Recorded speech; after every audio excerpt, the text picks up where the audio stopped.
Hi guys, this is Nick Cooper with Neotort. I just got back from Japan, and this is the first piece to have made its way here to North America, and it's a special one, my friends. Just a quick note: I just want to apologize in advance for my choppy voice. I just got it back after 3 days of bed rest.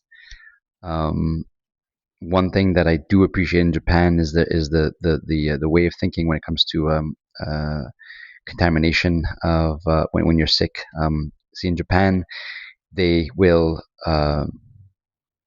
make the effort of wearing a mask to avoid a contamination when you're sick. So they'll, if they're sick, they'll wear the mask, as opposed to in North America. Most of the time, I would say people will wear a mask to avoid getting sick. So the guy behind me on the airplane was just coughing for a good 12 hours, so that's probably the cause of it. But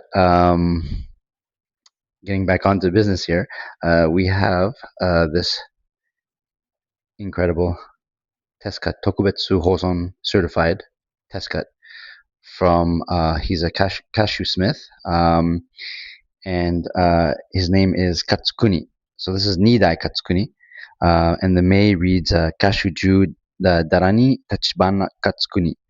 And he is actually Ryo Wazamono for ranking. In terms of sharpness. So he made the list. There's only about 200 and some odd Smiths that made that list, and he's 50, one of the 50 Smiths ranked in Rio Wazamono, which is incredible. And here's a good blade to attest to it.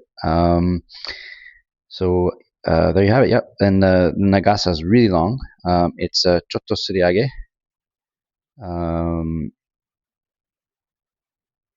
The Nakakojiri is Ubu. Um, so it's a machi. The machi is just raised slightly, but the Nagasa is still almost 72 centimeters, so 71.8. Really long, healthy blade. It's actually a perfect blade. There's zero flaws, and it has this kind of really strong midare hamon. It actually looks a little bit like the famous sabonsugi from the Kanamoto line in Mino province. So it has a really nice kind of strong Nyoi-based hamon. Very well made blade. That's something we expect from cashew work. They were very rich region of Japan, and gold was often adorned on their armors, their fittings. So really beautiful set. You can see that there's gold inlay everywhere, with the kamon that's visible as well. So there's gold inlay everywhere. There's beautiful kind of phoenix. There's the kamon over there. It's seen throughout. The other side is just as beautiful. Really top. There you go. Have it on the Manuki.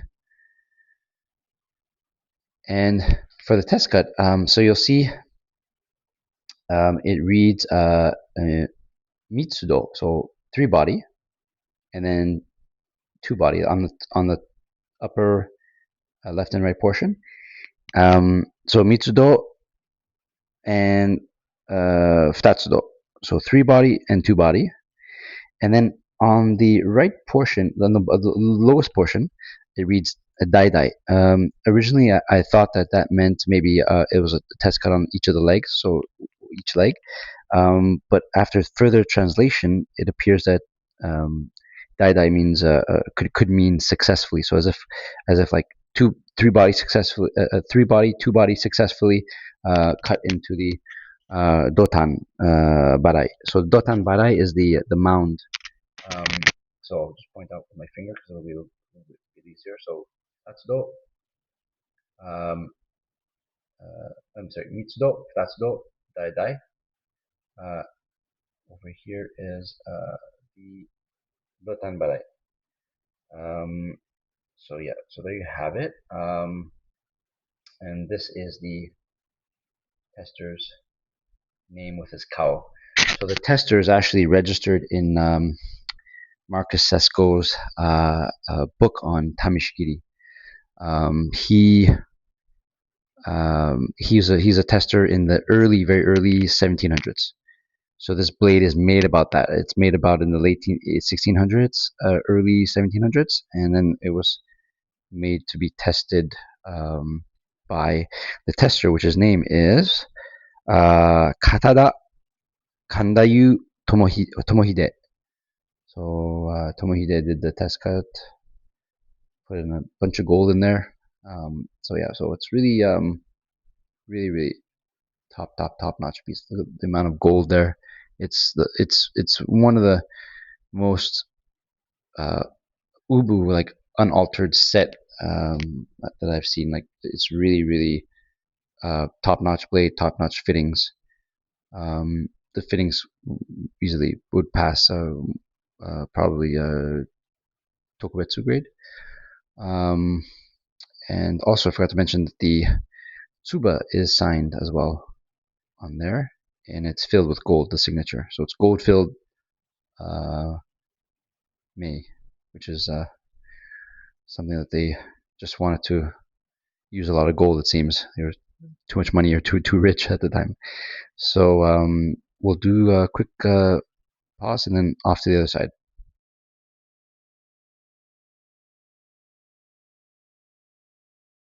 All right, so we're back to the other side of the Koshirae, and nice because the lighting changes a little bit, and you can see just that level of, uh, of, of workmanship in the gold overlay. It's really stunning. So this is beautiful Tachi Koshirae.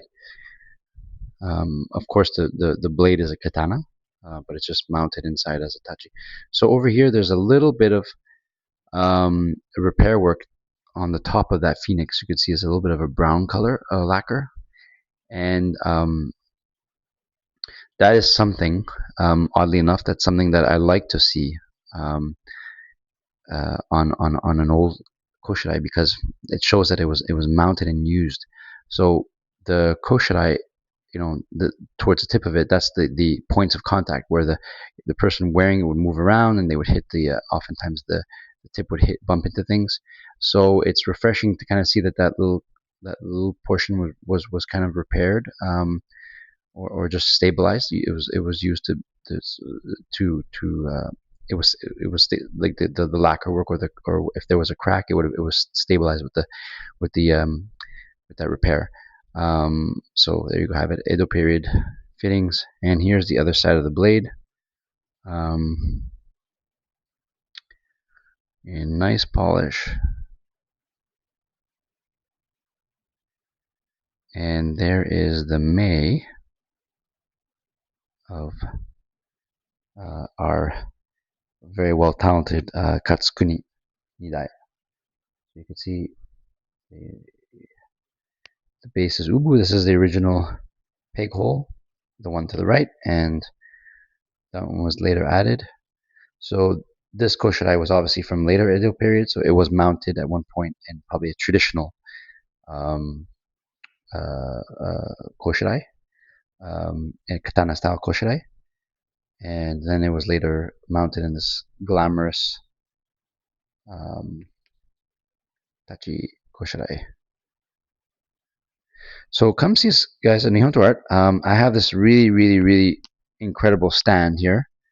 Um, I'll take a quick little video of it, but it's a really beautiful stand. On the other side, it has, not sure if I can catch it there, but it has Mount Fuji with a dragon. It's absolutely something. So I can sell this stand separately if future owners are interested, but it has um, 5 spots on it, so you could house several blades on it. But look how nice that looks. Come see us at nihonto.com. Thanks, guys. All the best.